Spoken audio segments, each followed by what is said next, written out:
A woman meets an older man on a sugar daddy website, then proceeds to blind him with detergent and steal his things. That's what authorities say happened, and we discuss it with renowned former detective Fil Waters. Welcome to Sidebar, presented by Law&Crime. I'm Jesse Weber. So here's a story for you. A man meets a woman online on a sugar daddy website. They go out on one date. She goes over to his place in the middle of the night, asks for $2,000, and then blinds him with detergent after he refuses to give her the money. That's a true story. Yeah, that's what authorities say happened out in Texas. And this woman, 26-year-old Kaley Medina, is charged with robbery. Let me bring in right now legendary former homicide detective Fil Waters to talk about this. Phil, good to see you. Thank goodness this is not a worst case scenario where, there's actually a homicide, but my goodness, incredible details here. Let me just lay out a little bit more. Phil, this is we have a 61-year-old man, and he meets Medina on this website called seekingarrangement.com. The sheriff has described it as one of these, for lack of a better term, sugar daddy type sites where people with money meet up with younger people that need money and make some sort of arrangement to date or what have you. That's what the sheriff said. And, Phil and I, we've talked about this, the dangers of meeting strangers online. But what about this? Well, it's great to be back with you, Jesse. It has been a while. Yeah. So I tell you, I read the article and get the sense of this whole scenario here. And, I guess all I can say is, there's a lot of lonely people out there on both sides of the coin. And what, as you already alluded to, the blinding with the detergent, this guy needs to be thankful that's all she did. And, she's going to pay a price for what she did, of course. But, these things, these websites that are set up, they're targeting a specific marketplace here. And to use the sheriff's words, a sugar daddy. So that would imply that this is something for older men to go on to so that younger women can facilitate some sort of a hookup of some kind. And let's just be clear about how this went down. So it's not like he met her and then she immediately came back to his place. That's not what happened. So they go on one date, I believe in early November. Nothing reportedly bad happened between the two of them, but according to him, he had no plans to meet up with her again. But later on in the month, she arrives unannounced at his home at 2:30 in the morning, knocking on his door. He lets her in. They speak. They drink wine. And Medina suddenly asks for $2,000. And when he refused to give over the money, she allegedly threw a fit. He apparently said he didn't have that kind of money. Medina destroyed all these items, including his flat screen TV, his entertainment center, a painting. He told her to stop. She then takes this laundry detergent, allegedly, pours it on his head, and it burns and blinds his eyes. This is a chemical burn. So that scenario of facts right there, that timeline, how she was actually approached him in the middle of the night, what are you looking for there? Well, I would tell you this, the fact that she knew his address. Right. Where he was, he disclosed way too much information on this first date.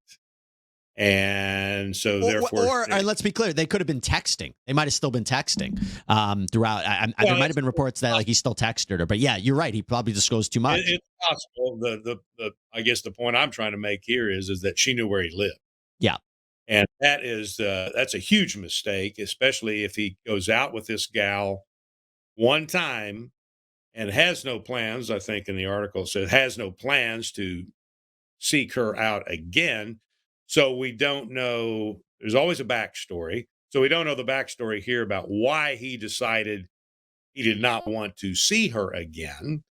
And does that mean that something culminated at his residence? They went out to dinner. They went back to his house, blah, blah, blah, and so forth and so on. So something happened on the first date that he wanted nothing more to do with her. And then she shows up weeks later, knocking on the door, middle of the night, because she knows where he lives, and she has. I would assume that she's been there before because she knows what he has in the house that is of value, and she's presuming, and this is all just my speculation, that he's got $2,000 that he can lay out. That's very interesting that she has a specific amount that she would Right. like to Right. get. Yeah. Yeah. So the whole backstory is going to be pretty interesting, even just the story that we know. Yeah, and yeah, look, I'll tell you the fact that she asked for the $2,000, but my understanding is after she was arrested, she was able to post a $20,000 bond. Curious how that was possible. What do you think about that? Well, well, in a normal bonding situation, it's 10% of the bond. So it would be $2,000, right? Which is kind of odd. I've never believed in coincidence. I don't know if she was planning, who knows? But and there is a possibility that I don't know what their bonding process is in Bexar County, but she may have been released on a PR bond. She may put up some sort of collateral. There's a lot of different ways that she could have posted that $20,000 bond, or I would think not, but I mean, maybe he went and posted it with the $2,000 that she wanted. I mean, Mm, there's a whole right. scenarios here, but it would be interesting to see how she posted the bond. That would be I, an interesting I question think to I have think to. what's interesting is the fact that I mean, if this is true that she came over and wanted the money because you mentioned it before, if this was in fact a sugar daddy relationship or they're met on a website where that is the implied relationship, that is a financial arrangement. And if he Mhm. had, again, I don't know if he had given off the impression that he had more money than he did. Have you ever seen those kinds of scenarios where somebody, you know, is gets enraged and attacks because they believe someone had more money than they promised? Have you ever seen anything like that? Again, I don't know the circumstances of it, but the idea that she came over or allegedly came over, demanded $2,000, he didn't hand it over, and that's what happened. Have you ever heard of a scenario like that? Oh, well, sure. And that happens a lot when you have somebody who's representing themselves as being something more than perhaps, at least in the terms of possessions and income. They represent themselves as something that they're not. And then when somebody calls them out or calls them for Yeah. some sort of money, then they don't. Then they're exposed to what they really are, and it makes a person angry because Right. they didn't get what they wanted from a person who they thought they could get it from. Phil, what about what she allegedly took? So after she pours the liquid on him, she allegedly ended up stealing his possessions like his passport, an iPhone, a surveillance camera, a Dyson hair dryer. What's that all about? Well, perhaps she was going to go do her hair after she was finished here with this thing. I don't know. Uh, uh, By the way, well, the I will tell you not to make light of it. Dyson hair dryer. I know this from experience. Fantastic hair blower. So I'm oh not yeah, they surprised. are Yeah. great No. vacuum cleaners as Yeah. well. So Yeah. yeah. So I don't know. Of course, we don't know what her thinking is. Obviously, she's trying to get some sort of remuneration for her effort of coming over and asking for the 2 grand. The phone, I guess, perhaps she's thinking she can sell the phone. I don't think she can pawn the phone. I think she could, but probably sell it on the street somewhere.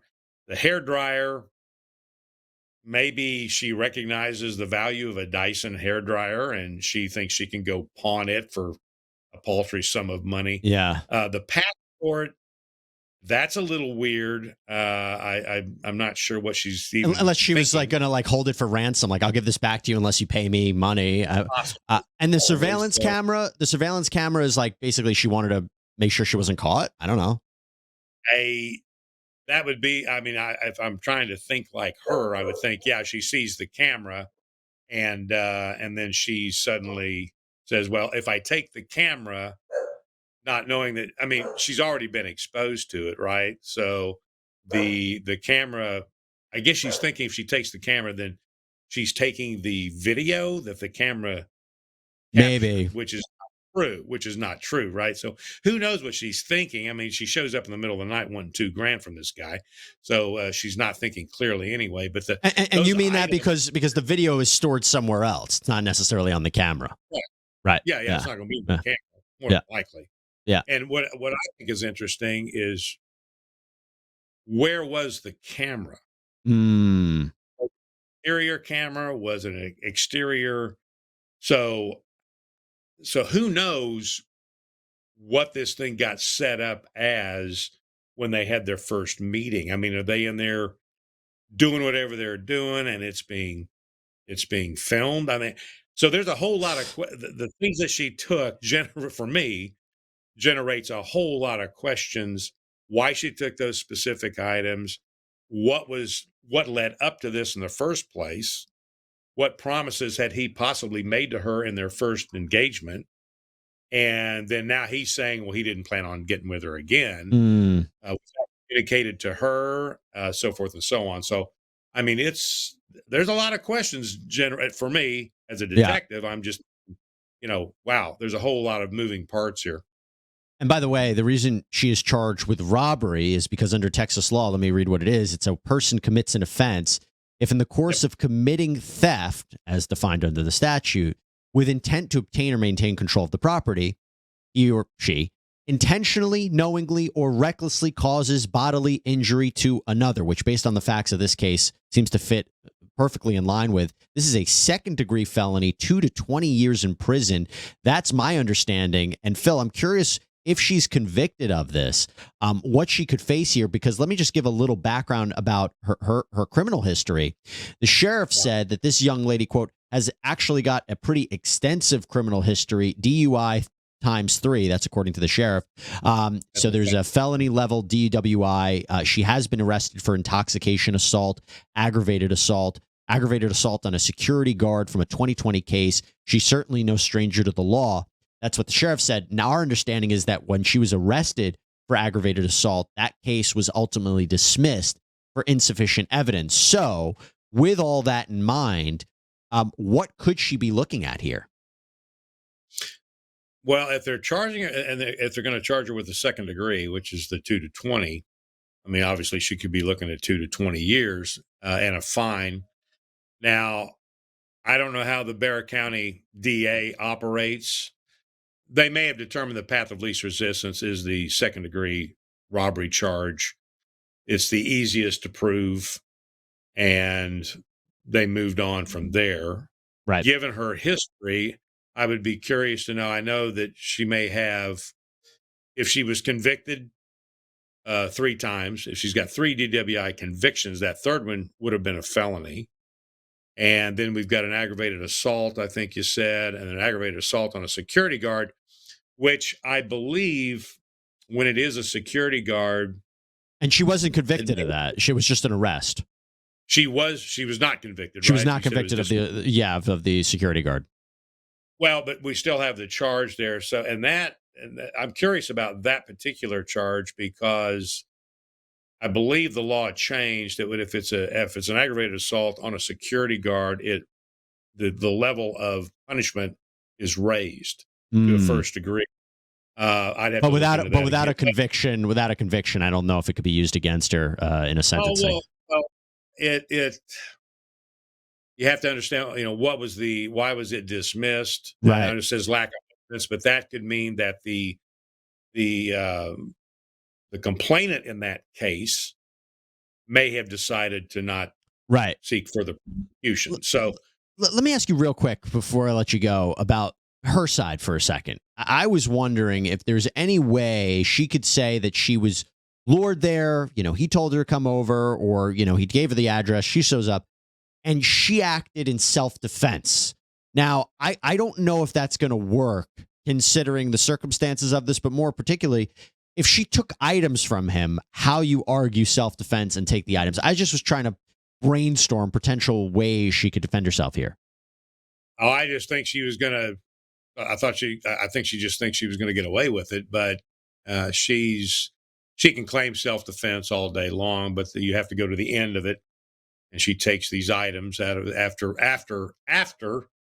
pouring the detergent on him. And I don't think she's got much of a defense here at all. Even if let's just say for the sake of the discussion, he did contact her, said, come on over, yada, yada, yada. And then her because we're only hearing his side of this, right? So Right. there's always two sides of the story. And this is what the sheriff is revealing at this point. Now, she may say, I'd be curious to know if they interviewed her to get her side of it, or if they just, cuffed her and stuffed her. But so I mean, it's kind of one of these. She may say, he called me up. He said, "Come on over." I came over, and I told him that if we're going to do whatever it was we're going to do, it's going to cost you $2,000. It's not going to be freebie like maybe the first one was a free. You know what I'm saying? And then there may have been a quid pro quo here regarding the $2,000. So, and then he said, "Well, I don't have $2,000, and I'm not going to pay you $2,000." And they may have already done whatever it was they were going to do, and then she's asking for the money. So there's a lot of variables here about. Yeah, I don't know. Yeah. I hear you. I hear you. He started what? Still not going to be a defense. Still not going to be a defense for robbery. He promised me $2,000, but I hear you. No. It won't be a defense. Yeah. For robbing this guy, and he's just he paid a price for getting off into this nonsense in the first place. So he needs to stay off those websites. You get what you pay for, right? Or what you don't pay for. I don't think that's what he was paying for. But Fil Waters, thank you so much. Good seeing you. Always love having you here on Sidebar. Always appreciate it. Always good being with you, Jesse. You have a great day. You too. And that is all we have for you here on Sidebar, everybody. Thank you so much for joining us. As always, please subscribe on Apple Podcasts, Spotify, YouTube, wherever you get your podcasts. I'm Jesse Weber. Speak to you next time.